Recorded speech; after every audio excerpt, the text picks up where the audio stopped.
Golden Black Live segment 2. Brian Neubert will talk some hoops, Purdue men's basketball. The Boilermakers take on Jacksonville State, and Purdue will take on the Gamecocks of Jacksonville State from the state of Alabama, in case you were wondering.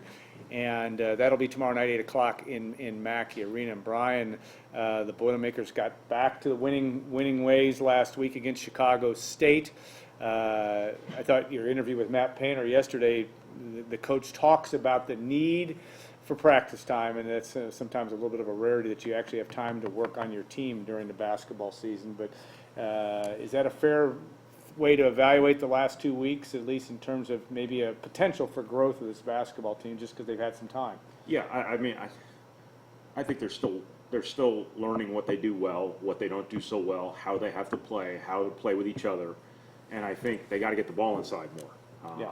I think that's kind of been a process that's obviously remains ongoing, that they have to kind of rewire themselves to a certain extent to look inside, because the guys on this team who had to do it last year didn't have to do it very often. The guys left on this team, the last time Purdue was a throw it in the post first, second, third type of team, they didn't play all that much. Everybody else has never really done it in their careers. So I think that's kind of the starting point here is,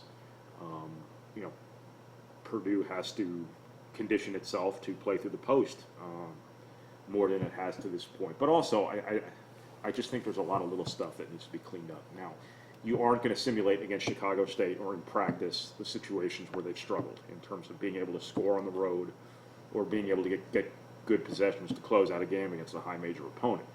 But you can put more work in terms of the things that are kind of your building blocks in terms of what kind of team you're going to be. Your attention to detail defensively, your ability to take care of the basketball, your ability to play to your strengths offensively, which would be getting the ball inside, kind of things like that. Yeah, and I think that's going to be a storyline too, and ever evolving story, because basketball seasons tend to evolve anyway, or if they don't evolve, you don't get better. But it's interesting because a lot of people, and even in your own mind, you tend to go back to last year and they'll say, well, they struggled till December 15th. It's almost impossible. These are just two such different teams that it's irrelevant, maybe, or is that a fair way to look at that in terms of a slow start? And this slow start wouldn't be so slow if you'd made free throws against Marquette and handled the ball against Texas. You might feel a little bit better. You'd feel a lot better. Yeah. I mean, it's sort of the same. I don't think this team has anything in common with last year's team. Yeah. I think the personality dynamics are entirely different. Right. I think the construction of the team is entirely different. But if anything comes from last season related to this team, it's instructive in the sense that it sets a template for what can happen.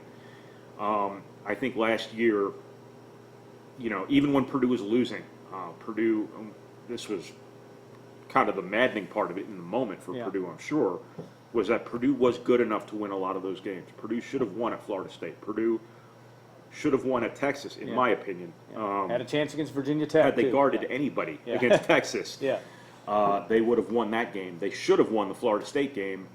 I'm not going to say they should have beaten Virginia Tech, but they had an opportunity to. Mm-hmm. But Purdue showed it was good enough to win. It just wasn't winning.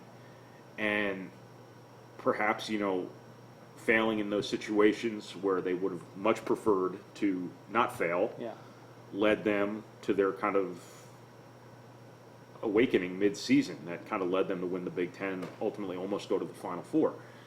Perhaps some positive comes out of Marquette, comes out of Texas. Now, we don't know. We'll kind of see, but there is precedent for that sort of thing happening. Yeah, and again, the way this team blends together and finds its roles, that sometimes it's hard to do that 3 games into or 4 games into it too. I mean, it's not realistic to expect that, or a realistic expectation. Well, what's kind of the same but also very different about this team relative to last year's was last year's the mandate was pretty clear. Get it to Carson Edwards and Ryan Klein, and everybody else kind of fit in around them. Now, what that ought to be is get the ball to Matt Harms and Travion Williams and everybody else fit in around them. But it was a lot easier to just get the ball to a guard and everybody get out of the way last year and let those guys make a play than it is to actually run offense and execute properly and be mindful of it all the time. To get the ball to Matt Harms, to get the ball to Travion Williams, much more so Matt Harms, who's been drastically underserved in this offense to this point.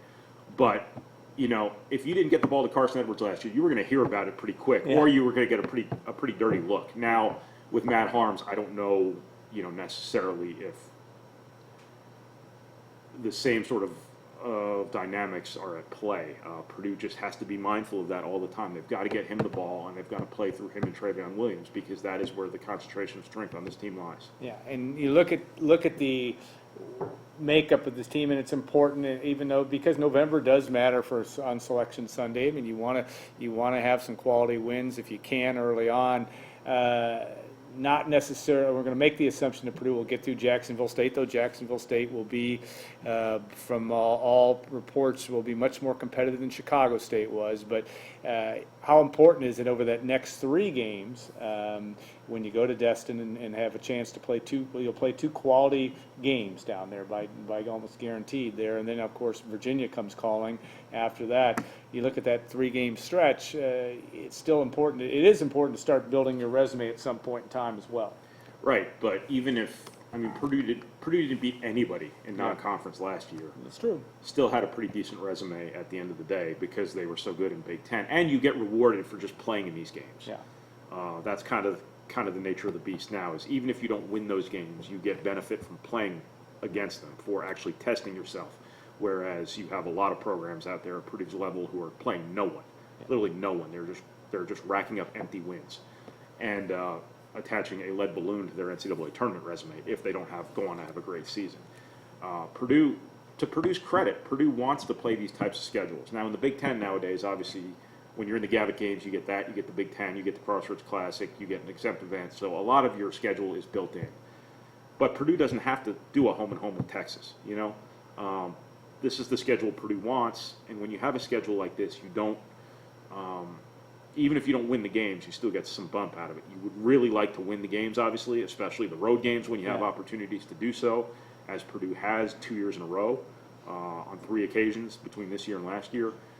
But even if Purdue doesn't win any of these games, it will still draw some benefit on Selection Sunday from it, provided Purdue has a sort of Big Ten season it needs to have to even be in that position, which we can all, I think, reasonably still assume that Purdue's going to be in that position several weeks down the line. Yeah, that's what's going to be an interesting storyline to watch. That Big Ten schedule starts on the 8th of December, by the way, in Mackey Arena when Purdue takes on Northwestern. That Sunday afternoon game.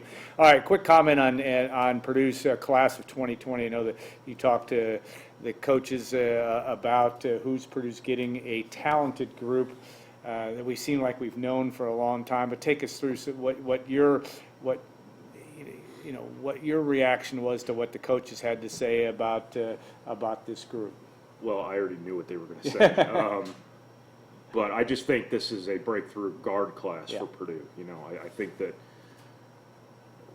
recruiting rankings matter only to a point, but Purdue hasn't signed many top 100 guards under Matt Painter. I think it's just Etwan Moore, Carson Edwards finished up in the top 100. He didn't start in the top 100.